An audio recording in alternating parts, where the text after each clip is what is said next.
And that's because there's a dangerously limiting idea at the heart of everything we believe about success and life in general. And it's that you have one singular passion, and your job is to find it and to pursue it to the exclusion of all else. And if you do that, everything will fall into place. And if you don't, you've failed. And it goes your whole life, but it's perhaps most pronounced when you're graduating from school, right? Everyone says, wow, the world's at your feet. What are you going to do now? And it's so intimidating. It's like picking a major for life. You know, I had a hard enough time picking a major for 4 years, and I changed that once, if not twice. I mean, it was like just intimidating, right? And this compelling, this really, forceful cultural imperative to choose your passion.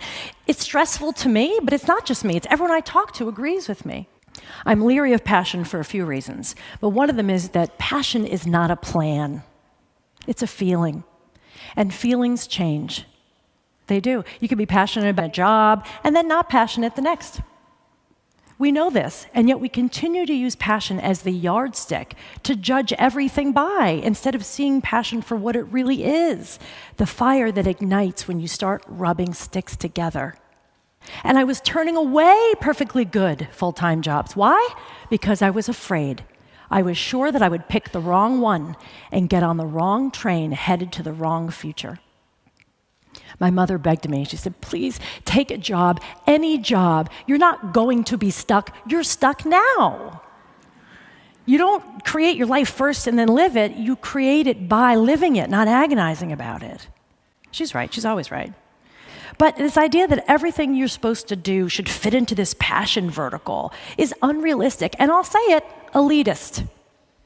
You show me someone who washes windows for a living, and I will bet you $1 million it's not because he has a passion for clean glass.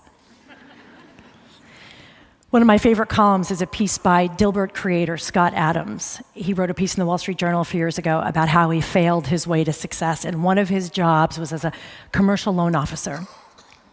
And he was taught specifically, do not loan money to someone following their passion. No, loan it to someone who wants to start a business. The more boring, the better. Adams says that in his life, success fueled passion more than passion fueled success. When I got my first job as a magazine editor in publishing, I was thrilled. But I had to take a pretty big pay cut. Because at the time, I'd been a catalog copywriter at a wig company. Laugh if you will, clearly you are, and many, many people did, but wigs paid. And so I had to figure out a way to make some money. So a friend of mine invited me to a jewelry party, and I said, what is a jewelry party? She said, oh, it's like Tupperware, but with bracelets. I said, okay, got it. Got it. I went, and I had the best time. I was there hanging out, trying on jewelry, and the salesperson's having a great time, and I was like, that's a job? I could do that.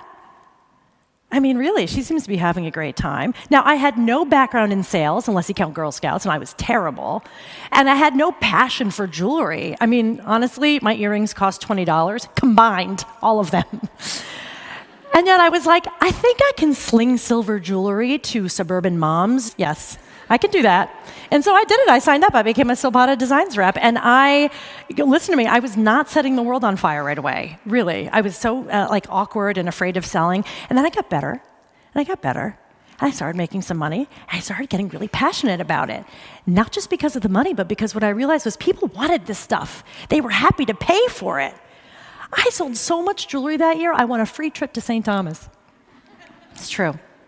I eventually let my jewelry business go because my career path shifted. But I was so glad that I did that because it planted an entrepreneurial seed I didn't know was there, and that bears fruit to this day.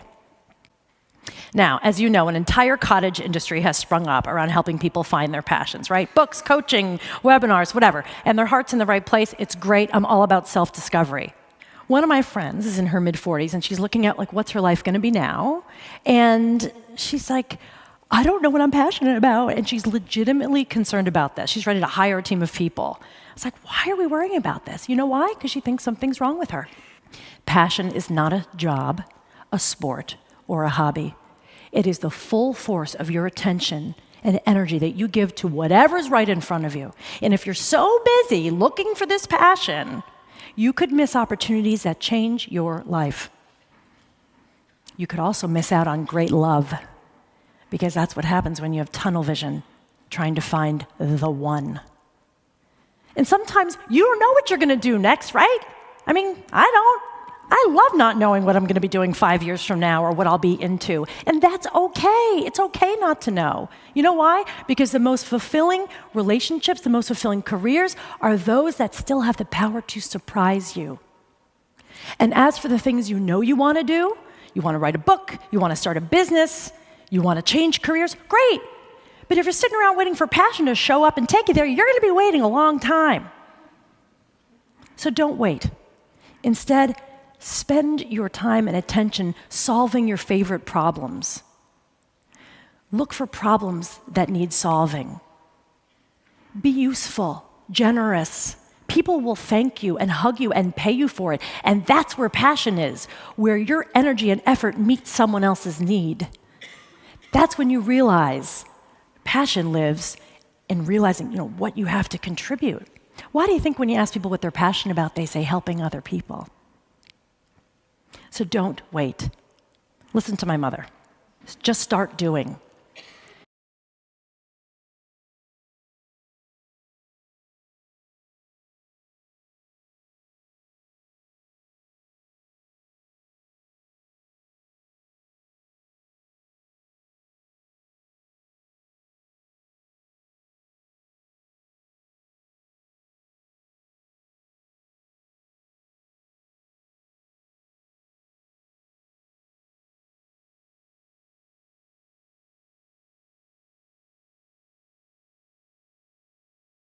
When I graduated from university, I didn't know what career I wanted to choose. I had a lot of interests, but which interest should I pursue and try and turn into a job?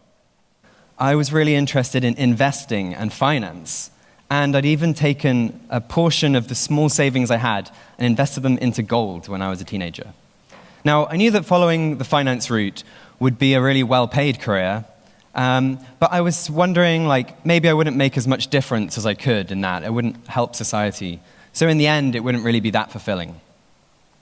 So I was left with the question, how could I choose a fulfilling career? And maybe many of you have asked yourselves the same question.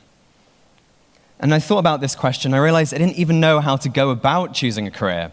And I read books, I went to careers advisors. I just couldn't really find the information I really needed. What would I be good at in the end?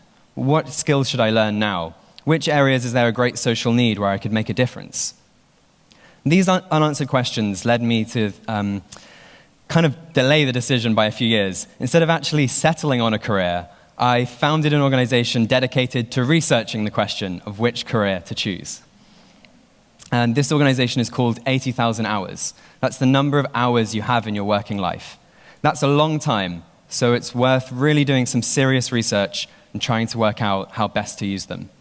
And we help you do some of this research, and we publish all of our findings as part of a free online careers guide at 80,000hours.org. Here's some of the team today, surrounded by laptops and whiteboards as normal. What could you tell me about choosing a career? Well, it's true that one of the main things we've discovered is that we have a lot to learn. Choosing a career is a complex problem, and not enough serious research has been done into how best to do it. But we have spent the last 3 years doing research with academics at the University of Oxford. And most importantly, we've coached hundreds of people on how to make real career decisions. All this research and thinking has led us to the conclusion that careers advice today focuses on the wrong thing. Throughout most of history, people basically did what their parents did. Some people in the 1980s thought that greed is good, and they focused on making money. But our generation grew up with some different careers advice, and that's that you should follow your passion. You can see that use of this phrase increased dramatically from the mid-90s. But today, I think we need to move beyond follow your passion as the careers advice to focus on. And instead of asking what our own interests and passions are, we should be focusing much more on what we can do for other people and to make the world a better place. Okay, so let's go back to my decision. How would follow your passion apply to me? I think what follow your passion tells you to do is 3 things. The first is to identify your greatest interests. Second, find careers that match those interests.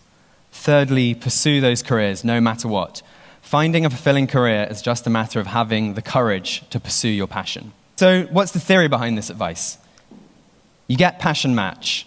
Then you really enjoy your work, you're really motivated, so you're more likely to be successful. And if you're successful doing something you're passionate about, then you have a fulfilling career. And spelled out like that, this really does sound like pretty reasonable advice, right? Maybe you can get behind that. But let's just think about it in a bit more depth. Turns out, if you follow your passion, you're probably going to fail. Why do I say that? Let's look at the data. A survey of 500 Canadian students found that their greatest passions were ice hockey and dance. 90% said that they were passionate about sport, art, music, something like that. But if we look at census data, we can see that only 3% of jobs are in art, sport, and music.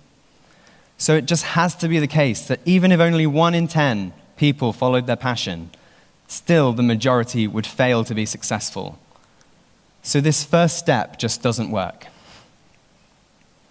I think the second step is also not reliable, in that even if you match your passion with your work and you're successful, you can still quite easily fail to have a fulfilling career. That's because you might not find the work meaningful. This was a bit like me deciding not to go into finance. I thought, well, I was interested in it, maybe I could be successful, but I wouldn't make a difference. So maybe it would still end up not being fulfilling. So I think the second step doesn't work either. I think this isn't because your interests just don't matter, but it's just that when it comes to real career decisions, your interests are just not a decisive factor. Other things matter much more, like what your skills are and what your mindset is. Indeed, we think our interests matter a lot more than they do because we really underestimate how much they change. Just think about your own interests 5 or 10 years ago and how different they are from today. All this means that your present interests are just not a solid basis on which to choose a career. Okay, so if we're not going to focus on interests, what should we focus on? If you're not just going to follow your passion, what should you do instead? If I had to sum up careers advice as a single slogan, here's what I would choose. Do what's valuable. By this I mean, focus on getting good at something that genuinely helps others and makes the world a better place. That's the secret to a fulfilling career.